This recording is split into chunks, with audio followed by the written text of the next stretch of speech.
இறங்கி அடிங்க இயேசுவின் நாமத்தினால். தோற்று போக மாட்டீங்க. இறங்கலாமா வேண்டாமா? இறங்கலாமா வேண்டாமா? பக்கத்துல பார்த்து சொல்லுங்க. அப்படித்தானே நிறைய பேர் போராடிட்டு இருக்கீங்க. சொல்லுங்களேன். சில விஷயத்துல நியாயம் இருக்கும். அந்த நியாயத்துல கூட ஃபைட் பண்ண யோசிப்பீங்க.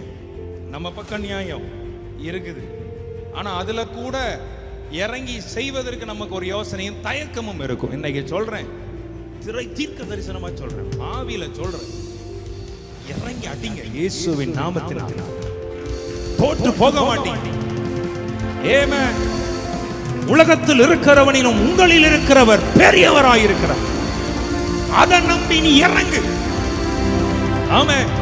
கர்த்தர் ஒரு பிசினஸ் கொடுத்துட்டாருன்னா, ஒரு வாய்ச்சல் வருதுன்னா பயப்படாம இறங்கு. ஐயோ நம்ம என்ன பண்ணுவோம் யோசிக்க, இறங்கு. பக்கத்துல கை பிடிச்சு சொல்லுங்க, இறங்கி பார். அப்பதான் தெரியும் நீ நிக்கிறியா நடக்கிறியா. ஆனா நான் சொல்லுவேன், உன்னை இறங்க வச்சுட்டாருன்னா உன்னை மூழ்கி போக விட மாட்டார். நீ நடப்பாய், நீ தண்ணீர்களை கடப்பாய், நீ அக்னியில நடப்பாய். சிங்க கபில போட்டா கூட நீ தைரியமாகத்தான் இருப்பாய். அக்னி சூளைகளோ தண்ணீர்களோ உன்னை மேற்கொள்ள முடியாதுன்னு விசுவாசிக்கிற பிள்ளைங்க.